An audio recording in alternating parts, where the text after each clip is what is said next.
اہل سنت و جماعت کا کوئی بھی معمول ہو، بالخصوص میلاد النبی صلی اللہ علیہ وآلہ وسلم کے موقع پر مخالفین کوئی موقع ہاتھ سے نہیں جانے دیتے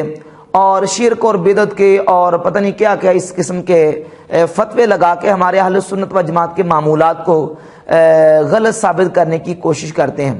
اور عام طور پہ ایک حدیث پڑھتے ہیں، اور وہ حدیث سنن ابی داؤد شریف میں حدیث نمبر 4607 ہے، جس میں نبی کریم صلی اللہ تعالی علیہ وآلہ وسلم نے اپنے صحابہ کرام علیہم رضوان سے ارشاد فرمایا کہ اے میرے صحابہ، من یعش منکم بعدی فسیرا اختلافا کثیرا، تم میں سے جو میرے بعد زندہ رہے گا وہ بہت سارے اختلافات دیکھے گا، فعلیکم بسنتی وسنت الخلفاء الراشدین المہدیین، فرمایا تم پر میری اور میرے خلفاء راشدین کی سنت لازم ہے۔ یہ بعض حدیث میں المہدیین کے لفظ موجود ہیں، اور اسی حدیث کا ایک جملہ ہے کہ ایاکم ومحدثات الامور فإن كل محدثات بدعۃ وكل بدعۃ ضلالہ، کہ نئے کاموں سے بچ کے رہو کہ ہر محدث بدعت ہے اور ہر بدعت گمراہی ہے۔ اب یہ حدیث پڑھتے ہیں اور اس حدیث کو اپنے عموم پہ باقی رکھ کے دیگر احادیث کو، دیگر دلائل کو وہ پس پشت ڈال دیتے ہیں، دیگر دلائل کو نہیں دیکھتے اور ان سے پہلو تہی کر کے وہ اس حدیث کو اہل سنت و جماعت کے معمولات پہ فٹ کرتے ہیں۔ حالانکہ بات یہ ہے کہ قرآن مجید کی آیات اٹھا کے دیکھ لیں، اور نبی کریم علیہ الصلوۃ والسلام کے کئی فرامین اور احادیث ایسی ہیں جہاں ایک جگہ پہ حکم عام بیان کیا گیا ہے لیکن دوسری جگہ پہ اس کی تخصیص موجود ہے، دوسری جگہ پہ اس کا مخصص موجود ہے۔ قرآن کریم کی بے شمار آیات میں تفصیل اور طوالت سے بچتے ہوئے صرف اشارہ کرتا ہوں، آیات وراثت ہی کو دیکھ لیں۔ ہمارا اہل سنت کا اہل تشیع کے ساتھ جو اختلاف ہے، اہل سنت کا موقف یہ ہے کہ جتنی قرآن مجید میں آیات وراثت ہیں جن میں حکم عام بیان کیا گیا ہے، اس کا مخصص وہ احادیث موجود ہیں جو نبی کریم علیہ الصلوۃ والسلام کے 10 صحابہ بالخصوص سیدنا صدیق اکبر رضی اللہ تعالیٰ نے حدیث بیان کی ہے کہ انبیاء علیہ الصلوۃ والتسلیمات کی مالی وراثت نہیں ہوتی۔ اب وراثت کی ان عمومی آیات کے حکم سے ہم انبیاء علیہ الصلوۃ والتسلیمات کی جو وراثت مالی کو کی تخصیص کرتے ہیں تو دیگر دلائل اور احادیث کی روشنی میں کرتے ہیں، اور وہ احادیث سنی شیعہ دونوں کتابوں میں موجود ہے۔ صحیح بخاری میں اہل سنت کے ہاں اور اہل تشیع کے ہاں الاصول من الکافی ابو جعفر محمد بن یعقوب القلینی کی کتاب میں صحیح سند کے ساتھ اہل سنت شیعہ دونوں کتابوں میں موجود ہے۔ تو اب دوسری جو مخصص روایات ہیں، مخصص دلائل ہیں، ان کی روشنی میں حکم عام کی ہم تخصیص کرتے ہیں کہ انبیاء علیہم الصلوۃ والتسلیمات کی جو مالی وراثت ہے وہ حکم عام میں داخل نہیں ہے۔ اسی طرح احادیث کا معاملہ ہے کہ بعض موقعوں پہ ایک حکم عام بیان کیا جاتا ہے اور اس میں ایک جو تخصیص ہوتی ہے وہ محذوف ہوتی ہے، دیگر دلائل کو سامنے رکھ کر اس کی تخصیص کی جاتی ہے۔ اب مثال کے طور پر یہی حدیث ہے کہ ہر نئی چیز بدعت ہے اور ہر بدعت گمراہی انسان کو جہنم میں لے کے جائے گی۔ اب اس حدیث کا مخصص صحیح مسلم میں موجود ہے، حدیث نمبر 2351 ہے۔ رسول اللہ صلی اللہ تعالی علیہ وسلم نے ارشاد فرمایا، من سن فی الاسلام سنتن حسنتن فلہ اجرہا، جس نے اسلام میں کوئی اچھا طریقہ ایجاد کیا، فلاح اجرہا، اس کو اس کا اجر دیا جائے گا، واجر من عمل بها من غیر ان ينقص من اجورهم شیء، قیامت تک جتنے لوگ اس اچھے عمل پر عمل کرتے جائیں گے ان کا ثواب بھی اس اچھا عمل ایجاد کرنے والے کو دیا جائے گا۔ اب یہ حدیث ہے جو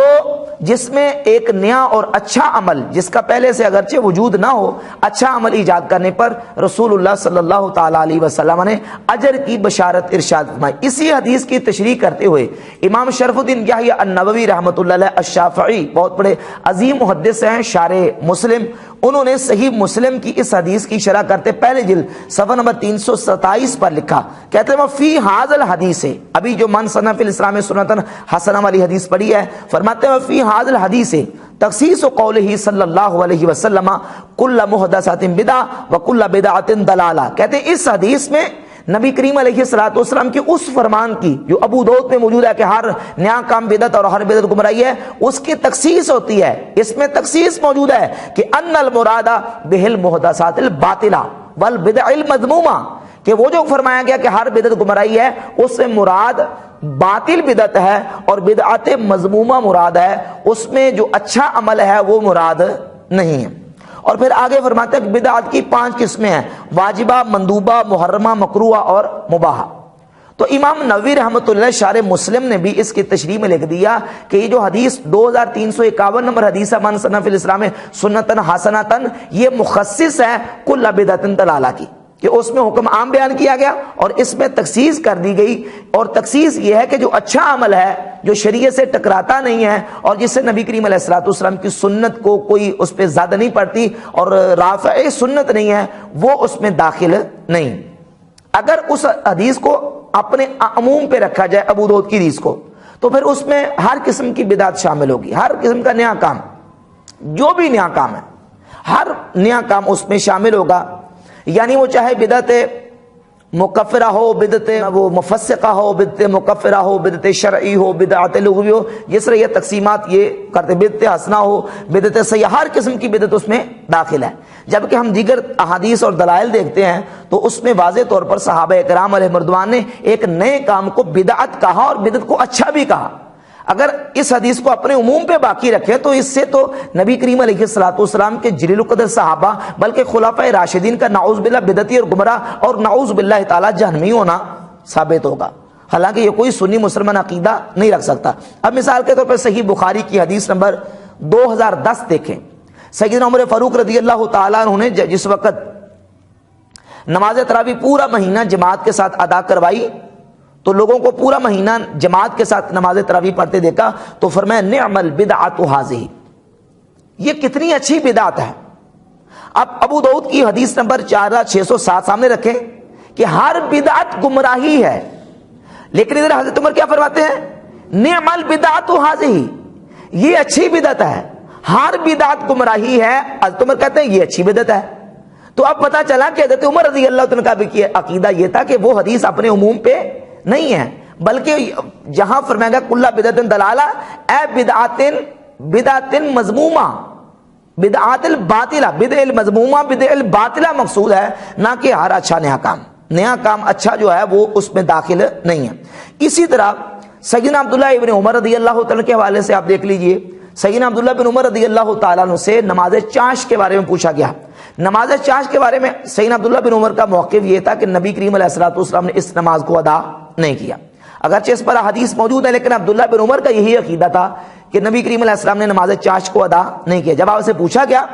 تو مصنف ابن ابی شیبہ میں یہ روایت سند صحیح کے ساتھ ہے، حافظ ابن حجر عسقلانی نے فتح الباری کی جلد نمبر 3 صفحہ نمبر 67 پہ اس حدیث کو لکھا ہے اور اس کو صحیح بھی قرار دیا ہے۔ حضرت عبداللہ بن عمر فرماتے ہیں کہ بدعۃ و نعم البدعۃ، نماز چاشت بدعت ہے، و نعم البدعۃ، اور اچھی بدعت ہے۔ کیا ہے؟ اچھی بدعت ہے۔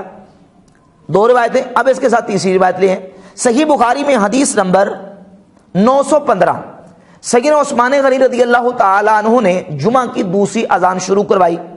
جب آپ نے جمعہ کی دوسری اذان شروع کرائی تو سیدنا عبداللہ بن عمر رضی اللہ تعالی عنہ سے پوچھا گیا کہ جمعہ کی دوسری اذان کے بارے میں آپ کیا فرماتے ہیں؟ تو آپ فرماتے ہیں مصنف ابن ابی شیبہ کی جلد نمبر 2 صفحہ نمبر 48 پر ہے، فرماتے ہیں الاذان الاول یوم الجمعۃ بدعۃ، جمعہ کی اذان اول بدعت ہے۔